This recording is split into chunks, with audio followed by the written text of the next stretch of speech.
Good morning students. Chemistry की class में आप सभी का स्वागत है।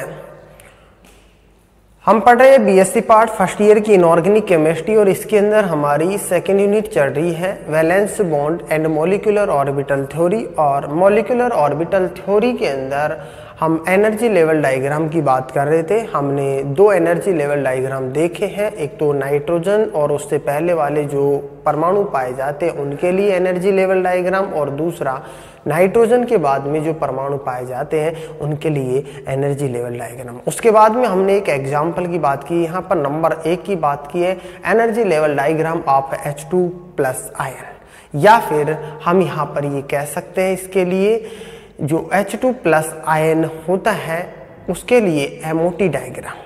ठीक है, तो इसके अंदर नंबर 1 की बात कर चुके थे हम। आज नंबर 2 की बात करेंगे H2 मॉलिक्यूल के लिए एनर्जी लेवल डायग्राम, या फिर H2 मॉलिक्यूल होता है उसके लिए MOT।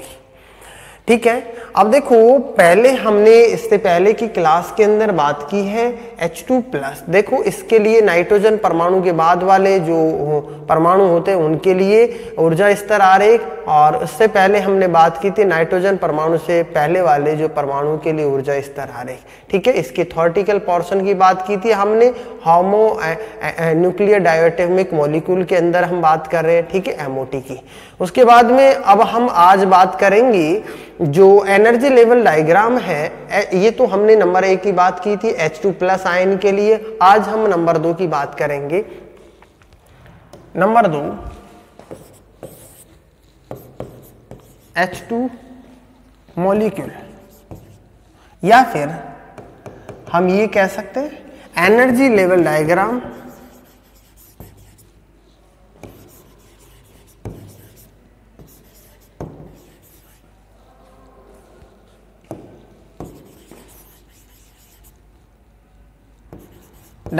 Of H2 molecule,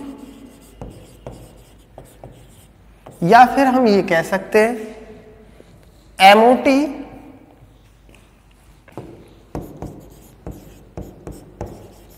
of H2 molecule. H2 molecule की MOT क्या होती है उसके बारे में, या फिर H2 मॉलिक्यूल होता है उसके लिए एनर्जी लेवल डायग्राम क्या होता है इसके बारे में हम बात करेंगे। ठीक है, एनर्जी लेवल डायग्राम की बात करेंगे। देखो इसके अंदर H2 मॉलिक्यूल की हम बात करें तो H2 के अंदर जो H2 मॉलिक्यूल होता है इसके अंदर 2 हाइड्रोजन परमाणु होते हैं, 1s1, इसका एक का इलेक्ट्रॉनिक विन्यास और दूसरे का भी क्या होता है 1s1। हम सब ये जानते हैं इनके अंदर एक कक्षक होता है, ठीक है, और इसके अंदर भी एक कक्षक होता है। दोनों के अंदर एक एक इलेक्ट्रॉन पाए जा रहे हैं। इस प्रकार से हम सब ये जानते हैं कि जब ये इसके अंदर MOT पाई जाती है तो हम इसके अंदर परमाणुीय कक्षकों की बात करें तो जितने परमाणुीय कक्षक होते हैं उतने ही आणविक कक्षकों का निर्माण होता है। तो माना कि एक ये परमाणुीय कक्षक और दूसरा ये परमाणुीय कक्षक, ठीक है, जितने परमाणुीय कक्षक होते हैं उतने आणविक कक्षकों का निर्माण होता है। तो 2 परमाणुीय कक्षक और इससे 2 ही आणविक कक्षकों का निर्माण होगा। इनमें से इस प्रकार से 2 ही आणविक कक्षकों का निर्माण हो रहा है।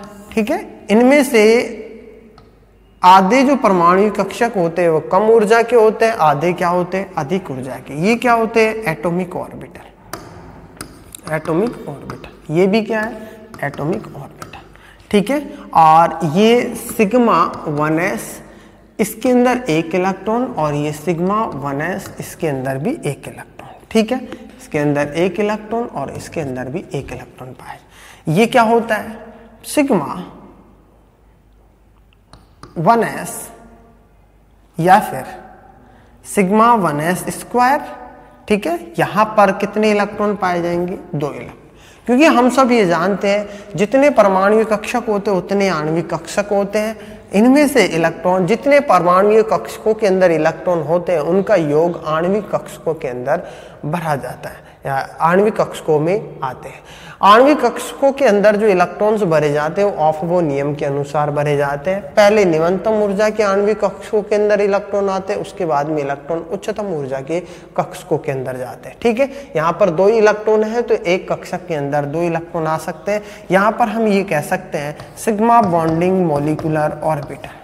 ठीक है, और ये होता है sigma anti bonding molecular orbital या सिग्मा स्टार 1s। इसके अंदर इलेक्ट्रॉन होते हैं वो कितने होते हैं? 0 होते हैं। या फिर हम कह सकते हैं sigma anti bonding molecular orbital. ठीक है, और इसके अंदर जो ये पाई जाती है ये होती है एनर्जी। ये क्या होती है? एनर्जी होती है। ठीक है, तो हम यहाँ पर इसके लिए हम ये कह सकते हैं कि energy level diagram of CO molecule H2 molecule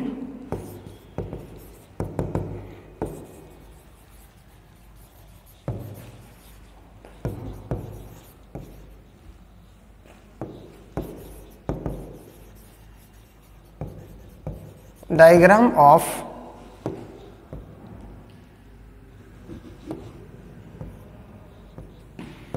H2 molecule. ठीक है, अब देखो इसके अंदर हम एनर्जी लेवल की बात करते हैं तो सबसे कम एनर्जी इसकी पाई जाती है, उससे ज्यादा एनर्जी इसकी पाई जाती है। ठीक है, तो और इसके अंदर मैग्नेटिक प्रॉपर्टीज की बात करते हैं तो देखो सभी के सभी इलेक्ट्रॉन्स होते हैं युग्मित अवस्था के अंदर पाए जाते हैं। ठीक है, तो युग्मित अवस्था के अंदर जब इलेक्ट्रॉन पाए जाते हैं तो वह डायमैग्नेटिक नेचर का होता है। ठीक है, तो अब देखो इसके अंदर यदि हम इसके कैरेक्टर्स की बात करते हैं, ठीक है, तो देखो ये जो मॉलिक्यूल होता है इसके अंदर दोनों इलेक्ट्रॉन युग्मित अवस्था के अंदर पाए जाते हैं तो ये होता है डायमैग्नेटिक। ठीक है, प्रतिचुंबकीय।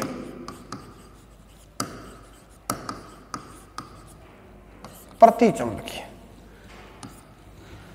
नेक्स्ट इसके अंदर यदि हम बॉन्ड ऑर्डर की बात करते हैं तो बॉन्ड ऑर्डर होता है number of bonding electrons minus number of anti bonding electrons NB minus Na/2। ठीक है, number of bonding electron bond order बराबर हम ये कह सकते हैं कि इसके अंदर 2 है और 0 और ये कितने 2, तो इसका जो बॉन्ड ऑर्डर होता है वो हमारे को 1 प्राप्त होता है। ठीक है, इसके बाद यदि हम इसके अंदर बात करें बॉन्ड ऑर्डर के बाद यदि हम बात करते हैं तो इसकी ऊर्जा स्तर का क्रम की बात करते हैं। ठीक है, ऊर्जा स्तर का क्रम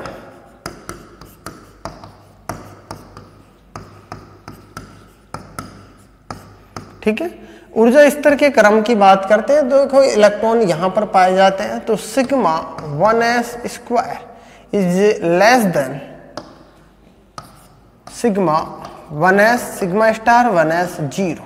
ये इसका क्या पाया जाता है? ऊर्जा स्तर का क्रम पाया जाता है। ठीक है, तो ये हमने देखा है जो H2 मॉलिक्यूल होता है उसके अंदर एनर्जी लेवल डायग्राम की हमने बात की है। ठीक है, और उसके बाद में हम बात करेंगे हीलियम आयन के लिए एनर्जी लेवल डायग्राम क्या होता है उसके बारे में हम बात करेंगे। इसके बाद में नंबर 3 की बात करेंगे हीलियम जो आयन होता है उसके लिए एनर्जी लेवल डायग्राम। ठीक है, अगली क्लास के अंदर बात करते हैं। धन्यवाद।